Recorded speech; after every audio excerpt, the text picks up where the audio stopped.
redbySFR.fr. Manu dans le 6-9, 6h, 9h30, tous les matins sur Énergie. Et si vous partez bosser ce matin, j'ai pour vous le meilleur de l'émission, le meilleur de Manu dans le 6-9. On écoute Tom Walker et puis les infos sur Énergie, les tout pile 7h30.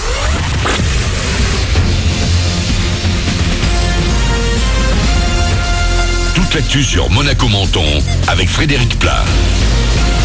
Bonjour, on va garder l'écharpe, le bonnet élégant ce matin. Il fait encore très froid sur la Côte d'Azur. 1 degré tout juste de suite à Monaco et Menton. -4 à Sospel, -7 à la Brigue. Les maxi vers 5 degrés cet après-midi, le plus souvent sous des éclaircies, mais aussi peut-être encore quelques flocons. C'était la météo sur Énergie avec La Trégo. Votre restaurant les pieds dans l'eau. Port de Plaisance, Cap d'Aille. Menton, tous deux blancs vêtus. La neige est tombée sur la Côte d'Azur hier et sur le littoral. Menton a été particulièrement touché. La fautive, une perturbation venue de Russie, Moscou-Paris, comme on l'appelle. Conséquence de ce déboulé, la chute des températures et la neige, un froid glacial. En première ligne, ceux qui bossent à l'extérieur, bien que perturbés, pas le choix pour Emeline. Elle est vendeuse sur un stand au Jardin Miowès pour la fête du citron. Ben non, parce que bon, on est quand même à Menton, donc on n'y croit jamais. Même quand on nous dit qu'il va neiger jusqu'à ce matin, on n'y croyait pas. On est quand même content parce que bon, on la voit jamais la neige, donc c'est super sympa, on relativise. Mais après, non voilà, on met les petits chauffages, on essaie de faire comme on peut, mais bon, on reste quand même positif. C'est quelque chose de totalement féerique, c'est génial et c'est vraiment fantastique. Surtout ce matin, c'était vraiment intense. Là, ça se calme un peu, mais ce matin, c'était waouh. Comme des enfants, on retombe en enfance. Des propos recueillis par Théo Cardon. La neige qui est bien tombée donc sur Menton et qui a plutôt épargné Monaco. Mais l'accès à l'autoroute avait parfois, lui, des aires de haute montagne à Menton comme vers la Principauté. Plus haut encore vers la Turbie, là c'était très compliqué. Parfois, certaines voitures ont bien eu du mal à monter jusqu'au village. La route était aussi bien blanche et glissante. Et la neige et le froid ont aussi perturbé le trafic sur les rails. La SNCF a dû couper la circulation des trains entre Nice et Vintimille. Ce matin, le Var et les Alpes-Maritimes ont toujours une vigilance météo, principalement pour le risque de verglas. Si sur le littoral, la plupart des axes sont secs et dégagés, il faut faire attention dans les terres et vallées avec des températures bien négatives. La vigilance tient pour le moment jusqu'à 9h. Les équipements spéciaux sont toujours obligatoires dès 600 mètres. Dans l'actu également, une mère de famille, passeuse de migrants, condamnée hier par la justice niçoise. 1 an de prison ferme.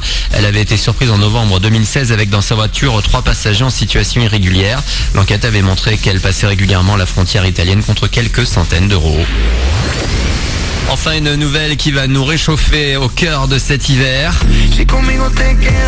Maluma a annoncé 2 dates de concert en France. Le chanteur colombien nous donne rendez-vous le 20 septembre au Zénith de Toulouse, puis le 25 à l'Accor Hotel Arena de Paris. 2 événements avec Énergie. La billetterie ouvre vendredi matin à 10h. Voilà pour votre actu, il est 7h32. Bon début de journée à vous. Bon réveil avec le best-of de Manu dans le 6-9.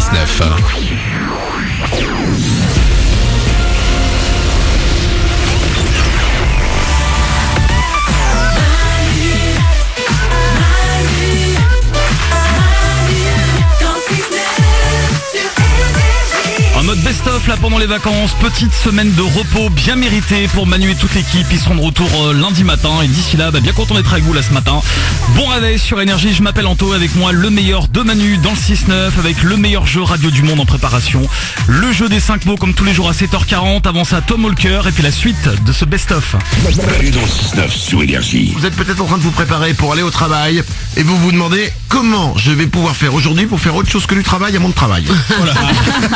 Et ben j'ai trouvé la liste des choses qui nous distraient le plus au travail. Ouais. Au lieu de travailler, voilà ce qu'on fait le plus. Ouais. Évidemment, aller sur les réseaux sociaux. Bah oui. Tu vas sur Facebook, tu vas sur Twitter, tu vas sur Instagram, tu revas sur Facebook, etc. toute ta journée. Et tu te dis ouais, faut que je travaille un peu, tu travailles 2 minutes et tu dis attends, il y a quelque chose que j'ai oublié sur Facebook. Et tu retournes. C'est exactement ça. Nous, ce qui est embêtant, c'est que pendant notre travail, il y a personne sur Facebook, ils dorment tous. Bah non, parce que tu sais que tous les jours il y a quand même des gens qui nous écoutent. Ouais. Non, mais moi je parle de mon Facebook, je parle à titre personnel, bien évidemment. Dans les choses qui nous distraient au travail, il y a aussi aller voir les sites d'infos people, les gossips, tout ça machin. Il y a aussi parler aux gens avec qui on travaille de choses absolument totalement qui n'ont rien à voir avec le boulot. Nico, il y en a pas mal, surtout ceux qui ont des enfants, qui aiment bien montrer des vidéos ou des photos. Oh là là, t'as vu ce qu'il a fait mon fils hier? Il a fait un petit rototo. Ouais, c'est génial, Michel, c'est super. Non, ils disent pas ça comme ça. Non. Ils disent t'as vu hier ce qu'il a fait? C'est ça. Il a fait un rototo. Hier il a parlé pour la première fois. Ah bon, il a dit quoi? Il a dit vraiment? Il a dit C'est génial. Il est vraiment intelligent, c'est incroyable. Et enfin, ce qui nous distrait le plus au boulot, qui n'est pas du boulot, c'est les pauses café. Ah ouais. Ah bah oui. Parce qu'une pause café, c'est pas simplement une pause café. C'est pas simplement je bois un café. C'est je me lève, je vais à la machine, je m'aperçois que j'ai pas de monnaie, je reviens, je fouille, j'en ai pas, je demande à quelqu'un s'il a de la monnaie, il en a pas. Je vais au 5e étage demander à Pierre qui lui a toujours de la monnaie, si je peux lui prendre de la monnaie. Ensuite je retourne à la machine à café, je mets de la pièce elle tombe, elle revient dans le retour de monnaie. Tu retournes voir Bertrand, un autre collègue qui lui a toujours de la monnaie aussi. Bref, tout ça, ça te prend une journée. Et en revenant de la pause café, je vais sur Facebook parce qu'il a dû se passer des choses entre temps. Voilà, donc j'ai une bonne et une mauvaise nouvelle du coup. La bonne, c'est qu'on passe nos journées à nous distraire nous aussi. La mauvaise, c'est que le patron d'énergie nous écoute et que maintenant il sait. Manu dans le 6-9, 6h, 9h30, tous les matins sur Énergie.